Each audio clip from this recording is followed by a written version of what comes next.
Okay, so yesterday I was in Troutdale and did a video. Look at my previous video. I had done a trip to Vista House, which is really nice, beautiful area. And this guy had come up to me where I stopped in Troutdale at a place called Good Coffee. And this kid came up to me and said, "Hey, how do you like your Speed Twin?" So I said, "I really love it. I've had it actually. This month will be a year. I think the end of July is actually going to be an actual year." And so then I thought, well, are there any dislikes? Are there any, I know I could sit here and talk about all the pros, but are there any cons? And that's what I want to talk to you about in this video. All I like and don't like about my 2020 Triumph Speed Twin. Okay, so I'm going to go over the pros.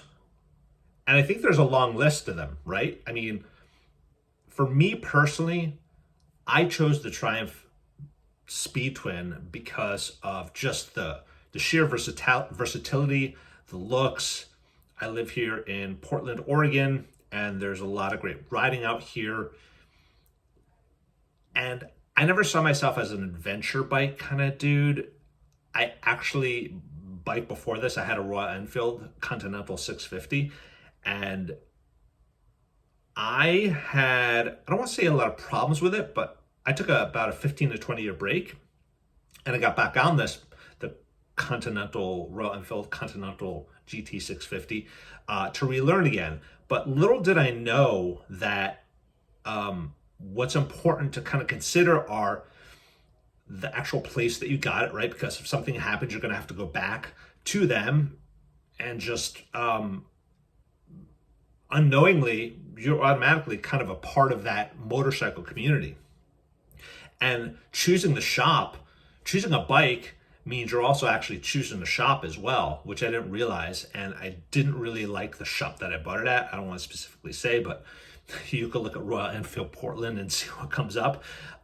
Didn't have a good experience, hard time getting parts, but a great bike to learn on, where I started off on 15, 20 years ago on I think the one bike everybody kind of learns on is the Honda Rebel 250. And going to the 650 engine was a bit of a jump. I was a bit nervous, but I think the Royal Enfield Continental GT 650, I think I'm saying it right, was a great bike to learn on. Then when I started having problems and I couldn't find an actual, it just took forever to get apart. Basically what happened is a lady backed into my bike. I came out of the store. My motorcycle was laying on the ground. And long story short, it would take months to fix. So anyway, back to the specific part of this video where the pros and cons. Pros. One, it's super reliable. Like, knock on wood, I've had literally no problems with this bike at all. It's just been great since day one. It just gives me peace of mind that wherever I'm riding to, that I just feel confident that I'm gonna be able to get there and back without having to think of, what's gonna happen if I don't, if something happens. Two, I think it's an incredibly versatile bike. I like road riding. I'm not a big adventure guy. I like going out on my own, but I also like riding with guys. And here in Portland or parts of Oregon, there are a lot of different curvy kind of roads, backcountry roads. And I just love just exploring the country, or the city or the town, and just these back roads, and just like letting it kind of rip. So it gives me that, and it gives me the ability to go into town. So it's not like, you have super, super fast bikes where you have it in first gear and like you can't go in the middle of, you just can't drive it in town.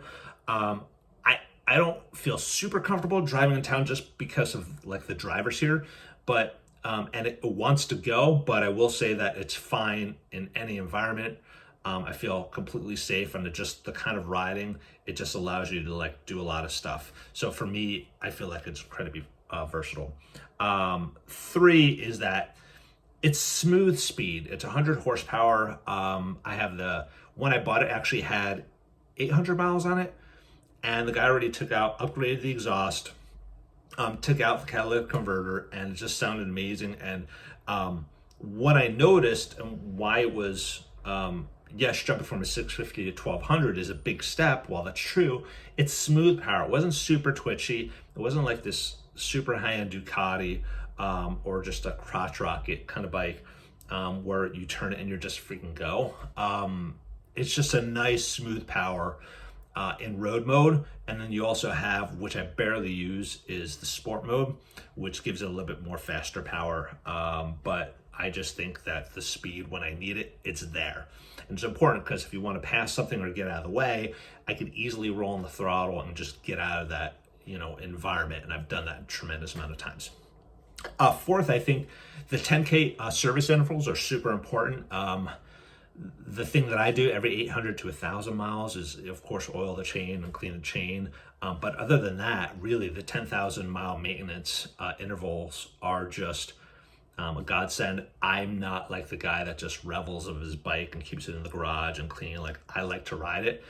And just those service intervals really gives me peace of mind that, I'm not thinking of like, oh, this is due already for this kind of maintenance thing. So that's another thing. I think 5 is that it's fast when I need it. Situations out here, there's a lot of people that just, it's so different. Like I lived in Seattle for about 10 years, and the drivers there are kind of aggro. Here it's kind of like in Portland, it's reverse. You have super slow drivers, and sometimes you just like want to get away from them. And I think having that speed when you need it is super important, at least for me. On my Royal Enfield, my Continental GT, I didn't feel comfortable passing certain cars when I just needed to, or getting out of the way fast enough. I didn't feel as comfortable. And I have no problems with the 2020 Speed Twin at all. It's definitely fast when I need it. Look, man, it's great. Listen, I have the gray. It has the silver, which is like a black accent and like a little blue line.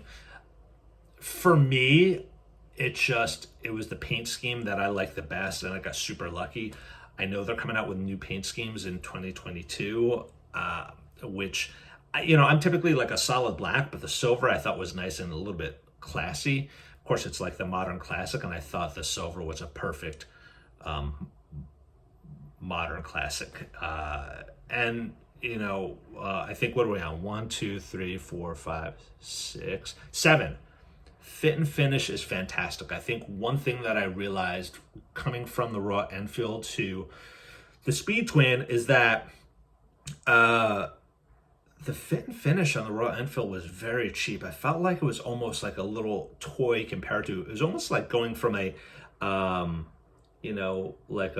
84 Toyota Camry to like, or like a Toyota Sentra to like this BMW, what is it, AMG series, Mercedes AMG series. Just like the level of fit and finish from the Royal Enfield to the Speed Twin to Triumph brand in and of itself was just bar none. It was just so much better and so much nicer. I just felt much better, felt like a real motorcycle, whereas the Royal Enfield didn't really feel like that. To each his own. Listen, I'm not here to bash any particular brand. Everybody's at their particular riding level. Get what you feel works great, for you. And then the other thing I think for me is that, unlike the Royal Enfield, for the Triumph, you could easily get parts. I had a problem with Royal Enfield, and maybe it's the pandemic, it's different, but and also the dealership, because it was basically like another dealership was selling Royal Enfield, so they weren't so much incentivized for that. And I'm guessing a lot of Royal Enfield places or establishments that sell Royal Enfield isn't just Royal Enfield, like they have that as a separate bike. But in any case, it was very hard to get parts for that, whereas for Triumph, what was nice, it was really easy to get parts. And that is something, definitely, that's something to think about, something to just, take into account when you're buying a bike. And then lastly, I mean, I think when you buy a bike, you're really buying the brand, the community that comes along, the community and the crowd of people that comes along with it. And I think the Triumph kind of family and brand in and of itself is something that I could get behind. I think there's other brands that you really like now.